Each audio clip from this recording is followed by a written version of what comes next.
Je suis revenu en fantôme, désespéré de trouver un moyen de prendre soin de mon enfant, et c'est alors que j'ai vu un lion veiller sur elle.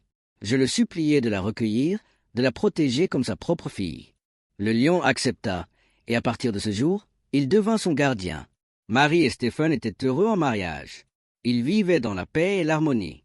Un jour, alors qu'ils revenaient de quelque part, ils virent une petite fille au bord de la route, seule, le regard tourné vers la lointaine forêt. Elle semblait étrangement paisible. Le cœur de Marie s'adoucit instantanément. « Bonjour, petite, es-tu perdue ?» demanda-t-elle d'une voix pleine de sollicitude. La petite se tourna vers eux, les yeux brillants et sans peur. « J'essaie d'aller dans la forêt, » répondit-elle simplement, en désignant les arbres au loin.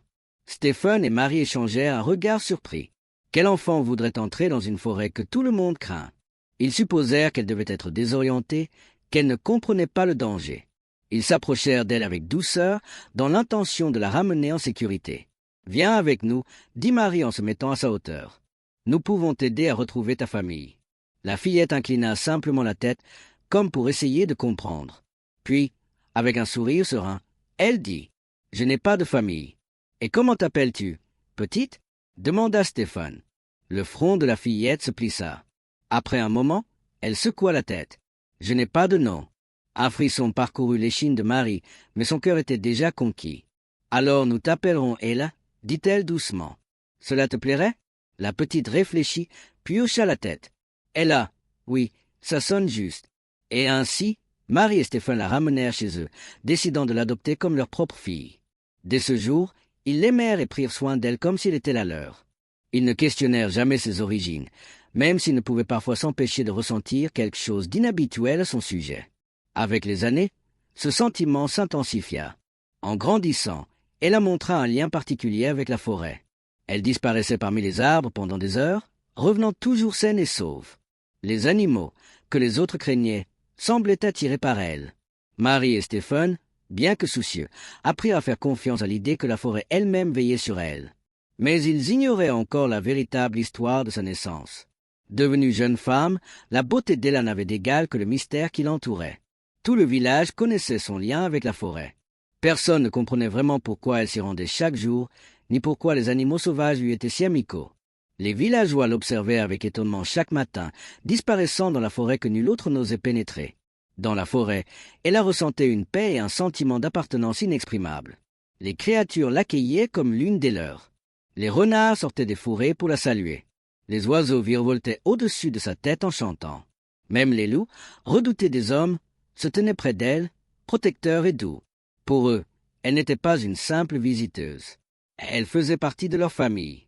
Un jour, alors qu'elle était assise parmi les animaux, un renard lui parla. « Ella, pourquoi nous quittes-tu chaque jour? Pourquoi ne restes-tu pas ici, dans la forêt? Nous te protégerions et tu ne serais jamais seule. » Ella sourit. « Mon doux ami, j'aimerais rester avec vous tous, mais je ne suis pas comme vous. Je suis humaine et j'ai une famille qui m'aime et prend soin de moi. Il me manquerait terriblement. » Un lion, allongé à ses côtés, ajouta. « Mais Ella, nous sommes aussi ta famille. La forêt est ta maison. C'est ici que tu appartiens. » Ella posa sa main sur la tête du lion, les yeux pleins d'affection. « Je vous aime tous de tout mon cœur. Mais mes parents, ma famille humaine, m'ont élevée. Ils m'ont donné un nom, un foyer. Ils s'inquiéteraient si je ne revenais pas. » Un soupir mêlé de tristesse et de résignation monta des animaux autour d'elle. Ils savaient qu'elle disait vrai, mais ne pouvaient s'empêcher de souhaiter qu'elle reste. Un soir, alors que le ciel se teintait d'or et qu'Ella se préparait à partir, le loup s'approcha d'elle et dit d'une voix douce. « Ella, la forêt t'a choisie il y a longtemps. Mais peut-être était-ce aussi pour te donner au monde des humains, afin que tu les aimes comme tu nous aimes. » Ella sourit, emplie de gratitude. « Oui, ma famille humaine m'a tant appris, la gentillesse, la patience et la force de l'amour. Je les aime, tout comme je vous aime tous. » Le loup hocha la tête avec compréhension. « Alors nous t'attendrons, Ella.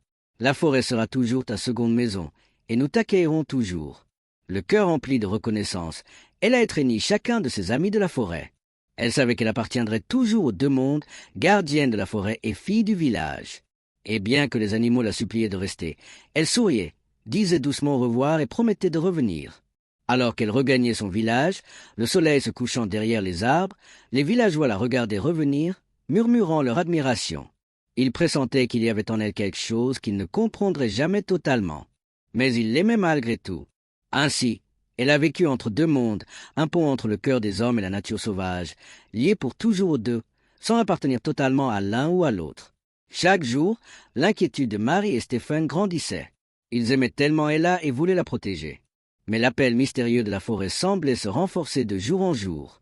Peu importe combien de fois il lui demandait de rester éloigné, le doux sourire d'Ella et ses paroles rassurantes menaient toujours la même réponse. « Je suis en sécurité là-bas.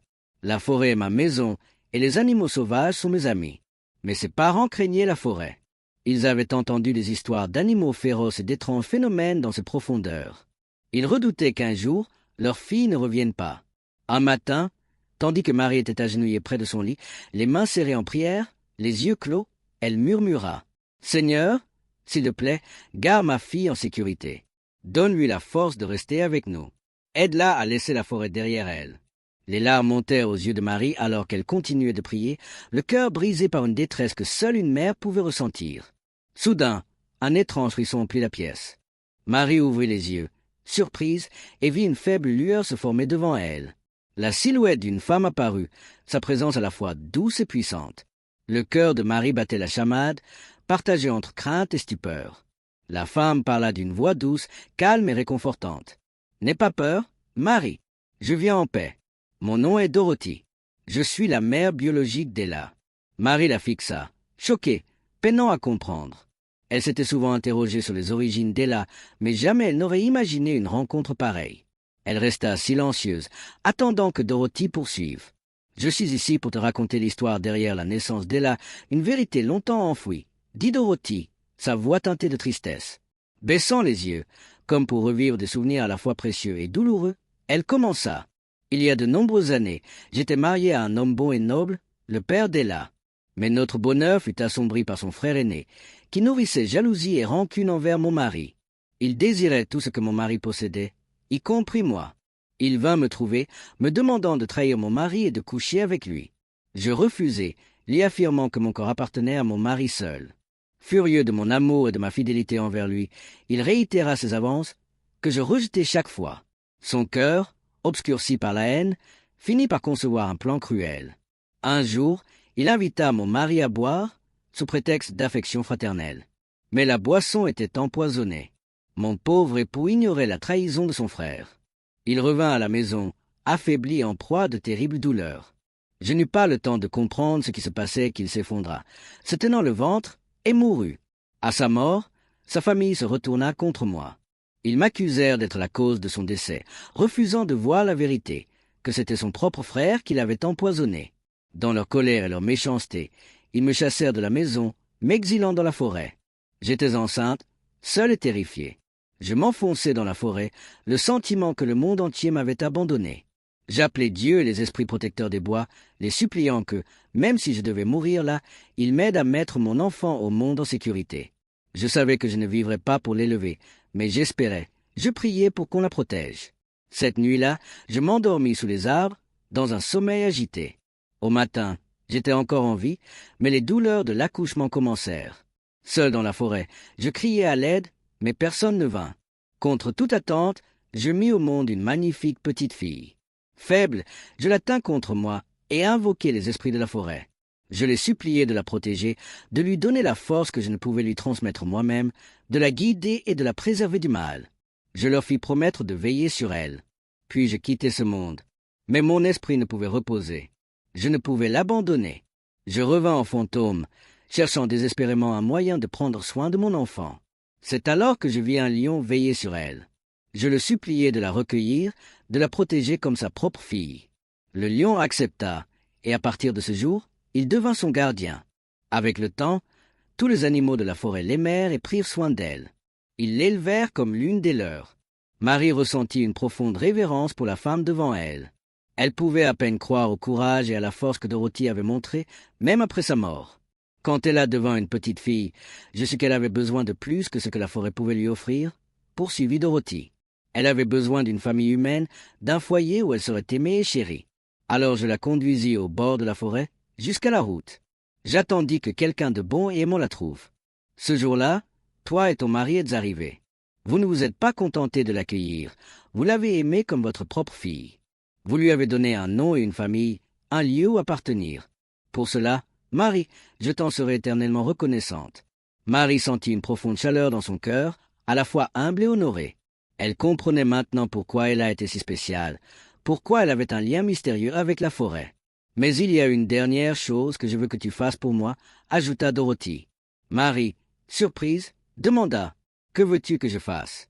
Dorothy répondit, « Je veux que tu ailles au village de mon mari pour prouver mon innocence. Le frère de mon mari, qui a causé ma souffrance, est mort quelques jours après mon bannissement. Mais je veux que tous sachent que j'étais innocente.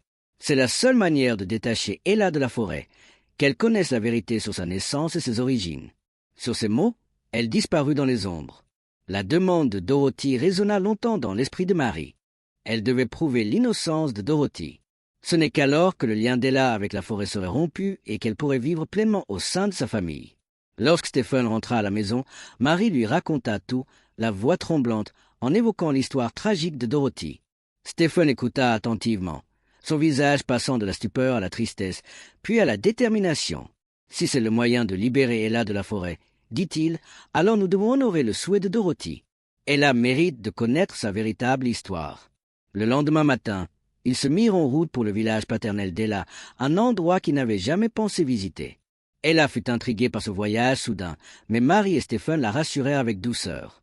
En chemin, Marie ne pouvait s'empêcher de se demander quelle réaction il recevrait et si la vérité suffirait à guérir les vieilles blessures laissées par Dorothy. À leur arrivée au village, des murmures se répandirent rapidement et bientôt, une foule se rassembla. Marie et Stephen racontèrent l'histoire de Dorothy sans rien omettre, puis présentèrent Ella comme la fille de Dorothy, l'enfant banni avec sa mère des années auparavant. Les visages des villageois exprimèrent un mélange de choc, de culpabilité et de remords. Ils avaient toujours cru Dorothy coupable, mais en entendant la vérité, la jalousie, la trahison et le dernier acte d'amour de Dorothy, ils restèrent sans voix. À mesure que l'histoire s'imprégnait dans les esprits, un murmure parcourut la foule et beaucoup se mirent à pleurer. Un ancien prit enfin la parole, la voix lourde de regret. « Nous avons profondément lésé Dorothy. Nous avons banni une femme innocente et son enfant à naître. Notre jugement fut cruel, et nous ne pouvons effacer la douleur que nous avons causée. » Un autre villageois s'avança, regardant Ella avec des yeux emplis de remords. « Ella, dit-il doucement, pardonne-nous. Nous avions tort et nous portons cette culpabilité. L'esprit de ta mère aspirait à la paix, et nous voulons honorer sa mémoire. Peux-tu nous pardonner ?» Les yeux d'Ella, grands et pensifs, se posèrent longuement sur les villageois. Finalement, elle hocha la tête, l'expression douce mais ferme. « Je vous pardonne, dit-elle d'une voix calme. Je sais que la douleur de ma mère fut immense, mais son amour pour moi était plus fort. J'espère que son esprit trouvera enfin la paix. » Les villageois baissèrent la tête, humbles devant ces paroles. Bien qu'ils lui demandèrent de rester vivre parmi eux, Ella secoua la tête. Son cœur appartenait à Marie et Stephen, qu'il avait élevés, aimé et lui avait donné un foyer. Après leurs adieux, Marie, Stephen et Ella reprirent le chemin du retour. En quittant le village, Ella ressentit comme un poids qui se levait, une nostalgie silencieuse enfin apaisée. De retour chez elle, elle se sentit complète. Une part de son passé était guérie et elle ne ressentait plus l'appel de la forêt. À partir de ce jour, elle resta avec sa famille, heureuse et en paix, et ils vécurent heureux ensemble.